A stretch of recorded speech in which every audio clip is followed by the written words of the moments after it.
juhannusperjantai-aamu. Ja niin kuin kuvasta näkyy, niin vettä sataa. Ja sato koko yö. Ja nyt on aika hyvin tässä pakkailtu kamat ja lähdetään jatkaa. Puolen päivän jälkeen pitäisi sataa. Tai siis loppua vesisade. Katsotaan miten käy.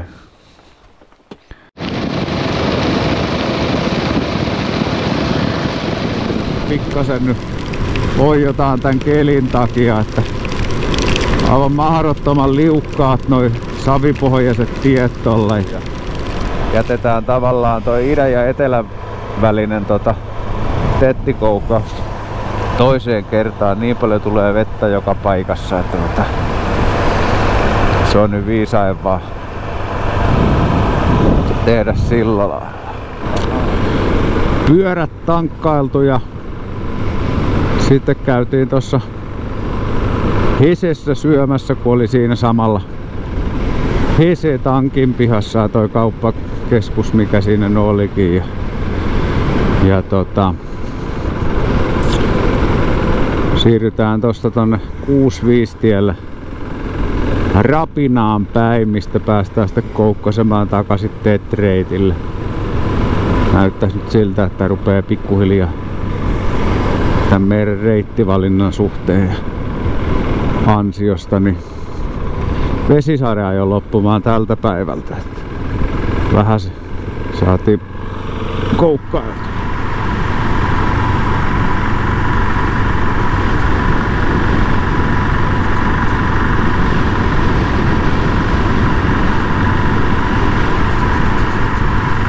On siinä vanha sauna.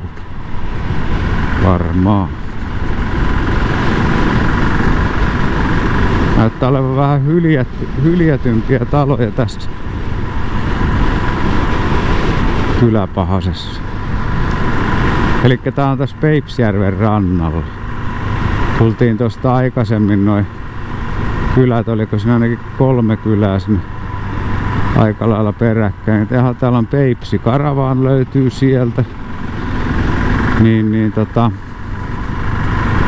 Eipä se kamera taas lähtenyt rokkaamaan. Olisi ihan ollut kiva kuvata, mutta taisi saada ne video.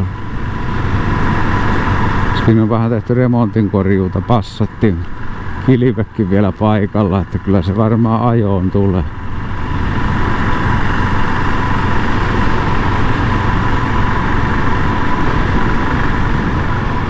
Ja siellä olisi ollut Suitsukalaa.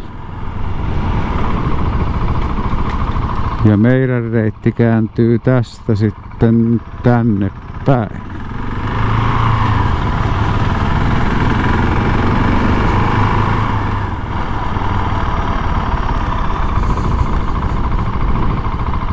Kasthaussi löytyy, tällainen Ninakordon. Aika makia niin tästä Peipsjärven rannalta.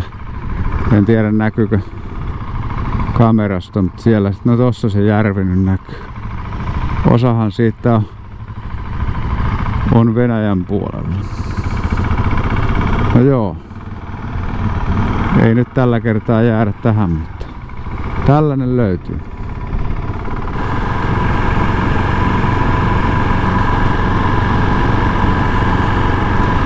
Alatskivi. Tässä käydään tankilla ja hetkinen, tankki on tuolla ja kuuppi on siinä, niin saadaan sitten illan ruuat. 1649. Kyllä se kohtuu hinnassa on täälläkin vielä pensuunit. Onpa hieno paikka. Siinä on vähän joku navetta ja tallirakennukset jäänyt vähän huonommalle hoidolle, mutta tuolla takana näkyy tollanen oikein säihkyvän vaalea tollanen linna.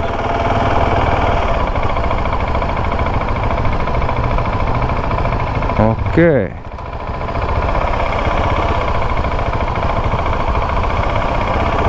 Aina kannattaa pikku mutka tehdä. näkee tollasen. Kyllä.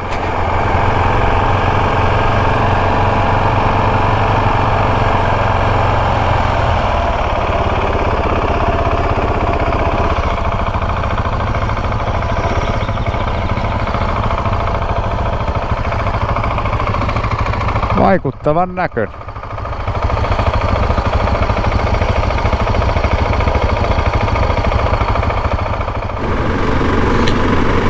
Karttaa vähän tutkittiin ja löydettiin siinä muutama tollanen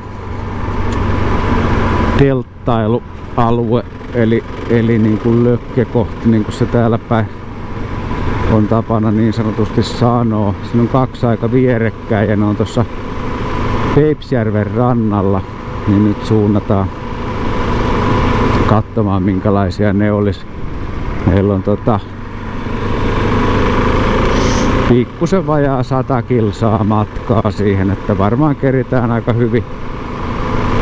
hyvin vielä siihen hyvään aikaan, että kello rupeaa olla nyt 5 ja jos tää nyt tällaista nopeampaa siirtymää sinne on, niin ihan tässä nyt me vähän reilu pari tuntia.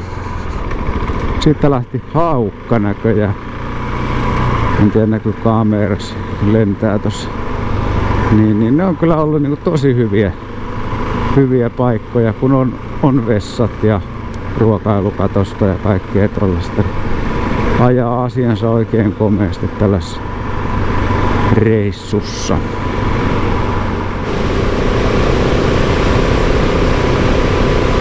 Tuli vastaan tällaista punaista asfalttia tässä. Ei ole ennen tullut omalle kohdalle.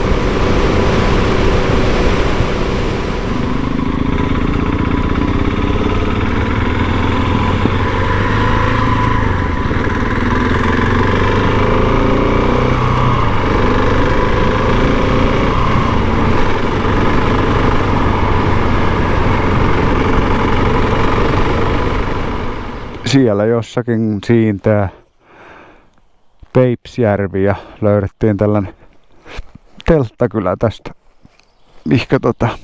Tai telttakylä, kun telttailualue taas, niin tähän me laitetaan teltat pystyyn ja ruvetaan syömään ja sitä rataa. Huomattiin tässä iltahuollon yhteydessä, että molemmista mopoista on niin kuin takajarrupalat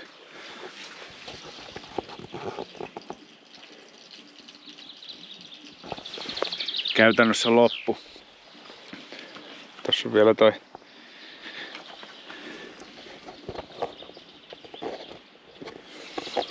jammukin, niin en tiedä syökö toi sora vai mikä niitä syö, kun pintaa oli kyllä reippaasti, kun reissuun lähdettiin, mutta jatkossa sitten aina mukaan ne varapalat. Ei paljon paina. Meillä on tässä nyt iltapala valmistusta vielä ja on pikkumakkaroita ja leiri tässä muuten pystyssä. Pikkuhiljaa ruvetaan sitten kanssa hakeutumaan yöpuulle.